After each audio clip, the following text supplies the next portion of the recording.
Olá, meus amores, tudo bom com vocês? Bom, vamos a mais uma aula do nosso volume 3 e as recomendações são as mesmas. Assistam ao vídeo, anotem as informações mais importantes que vocês consideram mais importantes, façam anotações no caderno, anotem as dúvidas e não deixem de tirar essas dúvidas nas nossas aulas online. Participem das aulas também, tem muita informação importante ali. E façam os exercícios que são indicados ao final dos vídeos. Então é isso, estou com muita saudade de vocês e vamos para mais uma aula. Guerra Fria, capítulo 19. Na aula de hoje a gente vai ver um pouco como é que foi esse início desse período da Guerra Fria. Então, qual é a definição? O que é a Guerra Fria? Guerra Fria é o período que compreende no momento pós-Segunda Guerra Mundial. Então vai começar em 1947 e vai terminar em 1991, ou seja, são mais de 40 anos de conflito. É um conflito entre Estados Unidos e União Soviética, mas não é um conflito direto, ou seja, não há um confronto entre Estados Unidos e União Soviética. Em nenhum momento os Estados Unidos atacam a União Soviética e a União Soviética ataca os Estados Unidos. Mas sim é um conflito entre ideologias, entre o capitalismo versus o socialismo. E aí por isso que nós temos esse nome, Guerra Fria, porque como não há esse confronto direto, fica só na base da ameaça, mas é um período de uma ameaça constante, né, de muita tensão.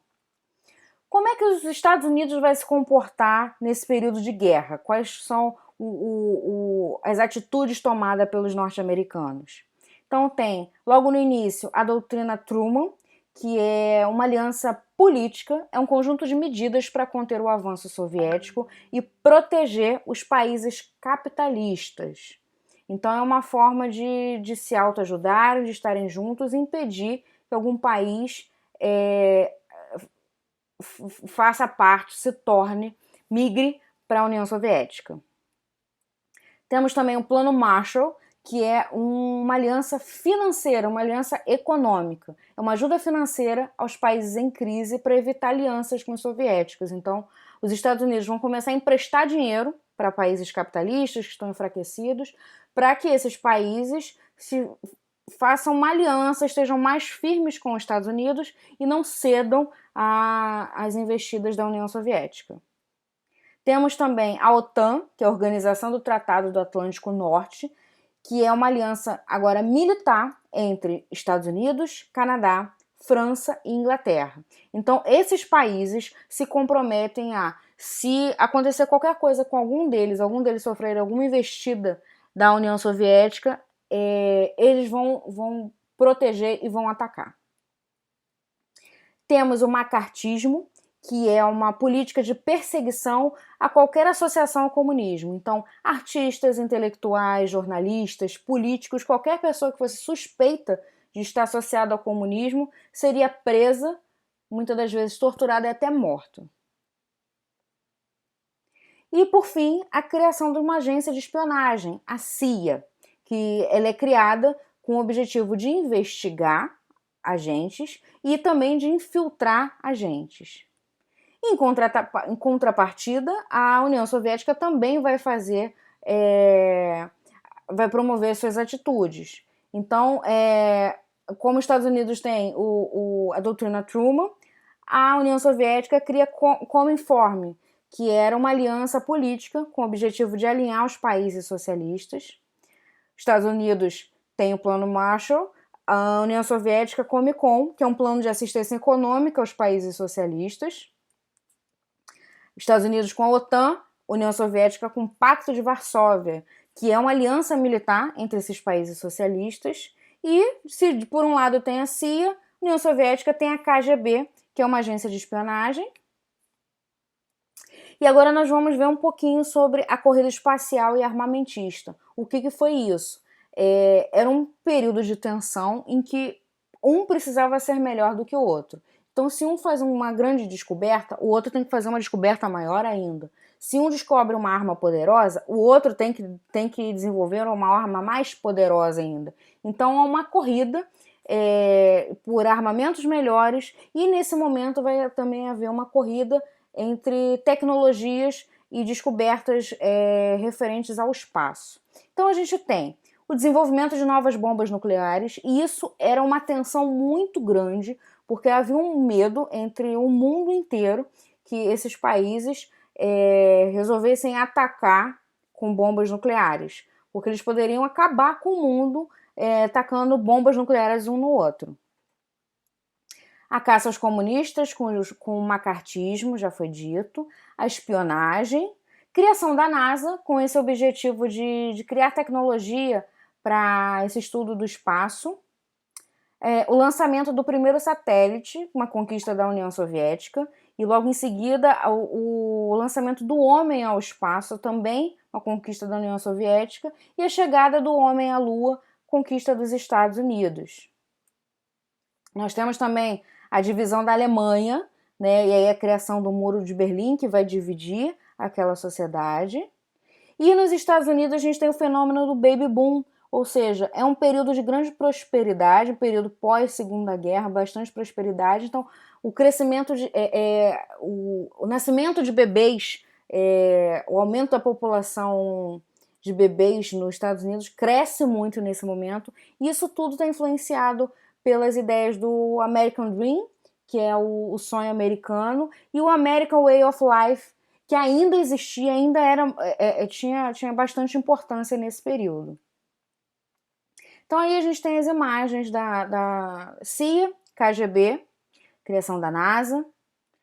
Nós temos a imagem da cadelinha Laika, que foi uma cadela que foi enviada pela União Soviética para o espaço, para eles testarem como o ser humano se comporta no espaço, na atmosfera do espaço, se ele sobrevive ou não.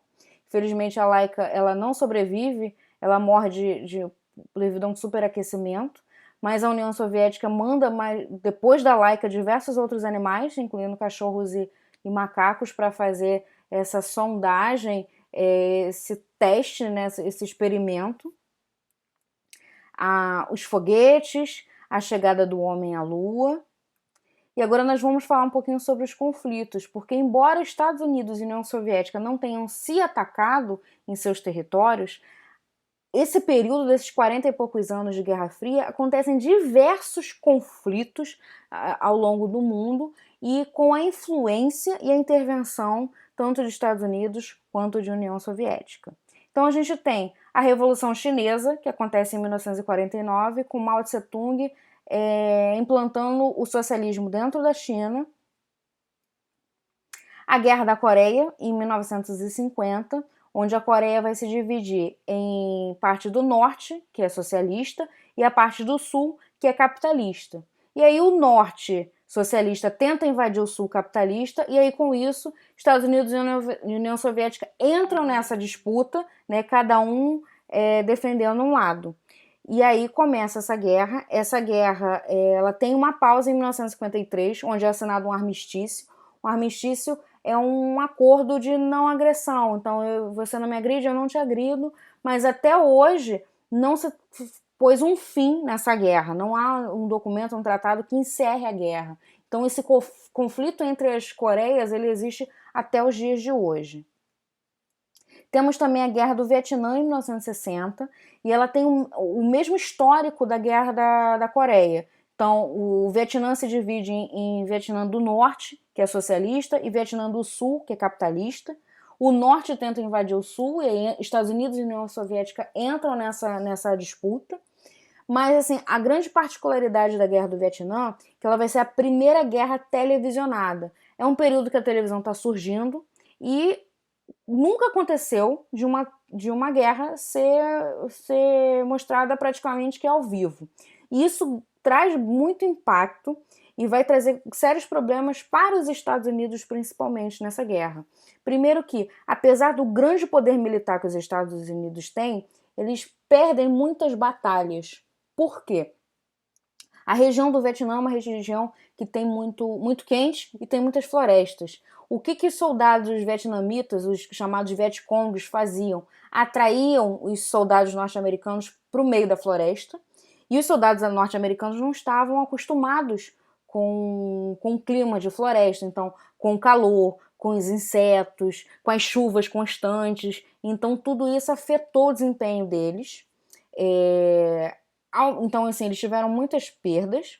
Ao mesmo tempo, os ataques dos Estados Unidos eram ataques muito fortes e muito terríveis. Então, eles desmataram grande parte da floresta, das florestas vietnamitas, porque eles lançavam bombas e acabavam provocando queimadas. Eles lançavam bombas em cidades que não tinham nada a ver com conflito, então matavam civis que não tinham nada a ver com aquilo. Então, assim, os estragos causados pelos Estados Unidos, tudo aquilo estava sendo mostrado para o mundo. Então, a imagem dos Estados Unidos ficou muito comprometida com essa guerra, e o que acabou ocasionando um apelo da própria população norte-americana de que o país abandonasse essa guerra, porque eles não estavam gostando de ver a atuação do seu próprio país, que era tido pelo mundo como um país violento, que estava matando pobres inocentes. Então isso trouxe uma imagem muito ruim. Então, além de ter perdido essa guerra, ainda teve uma imagem muito ruim para eles. Então essa imagem é uma imagem muito famosa, retrata a Guerra do Vietnã. É uma foto tirada logo após um bombardeio, e aí a gente tem crianças correndo, assustadas, né? E aqui imagens da população norte-americana indo às ruas pedindo o fim da Guerra do Vietnã. Vocês vão fazer os exercícios do livro, página 43, 44, 45 e 47, conceituais do 1 ao 5, contextualizados 6 ao 10 e aprofundamento 12. Então é isso, pessoal. Espero que vocês tenham gostado, tenham entendido o conteúdo. Façam os exercícios agora e não deixem de participar das aulas. Estou morrendo de saudade de vocês. Um beijo grande e até a próxima aula. Tchau!